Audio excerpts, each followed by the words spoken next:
Hello everyone. और आज की रेसिपी है मटर पनीर। यूँ तो बड़ी कॉमन सी सब्ज़ी है, पर मैं आपके साथ एक बहुत डिफरेंट रेसिपी शेयर कर रही हूँ।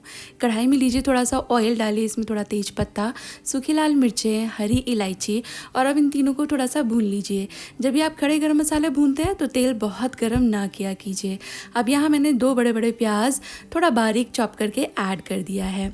मैंने यहाँ पर ऑयल लिया है, आप घी या बटर का भी इस्तेमाल कर सकते हैं। ये जो प्याज है इसको मैंने ऑलरेडी थोड़ा बारीक तो काटा है, बट इसको जल्दी से पकाने के लिए मैंने ऐड किया है थोड़ा नमक। और अभी जब तक प्याज भून रहे हैं, एक ब्लेंडिंग जार में मैं ऐड कर रही हूँ ये 2-3 बड़े टमाटर हैं। इनको मैंने ऐसे रफली काट लिया है क्योंकि इसे हमें पीसना है। थोड़ा सा अदरक मैंने ऐड किया है। आप खाते हैं और पसंद करते हैं तो थोड़ा सा यहाँ पे लहसुन और एक हरी मिर्ची भी डाल सकते हो। बिल्कुल फाइन सी प्योरी बना लीजिए। और अब इसमें मैं ये है थोड़े से काजू और मगज के बीज यानी कि वाटरमेलन सीड्स, इनको आधा घंटा पहले मैंने धो के भिगोने रख दिया था। इन्हें हमेशा अच्छी तरह से भिगोने के बाद ही इस्तेमाल कीजिए। अब ये पानी आपको नहीं चाहिए। इसमें से ये जो भीगे हुए नट्स हैं ये डाल दीजिए। थोड़ा सा कसूरी मेथी मैं यहीं ऐड कर रही हूँ, रोस्ट नहीं किया है।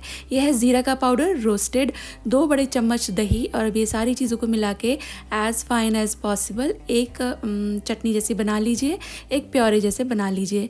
ये तैयार करके रखिए। और ये देखिए प्याज हो गए हैं लाल। इनको लाल करने का ही वेट कर रही थी मैं। प्याज अच्छे से लाल हो जाएंगे ना तो ये क्रिस्पी हो जाएंगे, अच्छी खुशबू देते हैं और अच्छा टेस्ट भी देते हैं। इस स्टेज पे प्योरी किए हुए टमाटर यहाँ पे ऐड कर दीजिए और ये मसाला थोड़ा सा चला चला के भून लीजिए। मसाला ज़रा सा भूनने के बाद ऐड करें इसमें रूटीन के रेगुलर मसाले जो हम डालते हैं, हल्दी, मिर्ची और धनिया का पाउडर आपके स्वाद के हिसाब से। अब ये सारी चीज़ें अच्छी तरह से मिक्स कीजिए और इसे थोड़ा अब भूनना है जब तक कि आपके जो मसाले आपने मिलाया है ना, पाउडर मसाले, वो पक जाए, थोड़ा सा तेल दिखने लगे। तेल दिखने लगा है तो जो दही वाला मिक्सचर था वो मैंने यहाँ ऐड कर दिया है। ये दही अच्छी तरह से फेंटा हुआ है तो फटने के चांसेस नहीं हैं, बट स्टिल इसमें काजू वगैरह है तो ये थोड़ा सा चिपकेगा। इसको आप निरंतर चलाते रहिए। इसमें काजू वगैरह डाला है ना तो बहुत ज़्यादा ऑयल यूज़ होते हुए आपको नहीं दिखेगा, but you have to make sure कि जो दही की एक ऑफ सी स्मेल होती है, रॉ सी स्मेल, वो चली जानी चाहिए। इतनी देर आप इसे चला चला के भूनिए। और मैं फिर से आपको याद दिला दूँ, इसके अंदर नट्स हैं तो ये थोड़ा चिपकेगा, तो आप अगर इसे छोड़ रहे हैं अनअटेंडेड तो थोड़ा सा केयरफुल रहिए।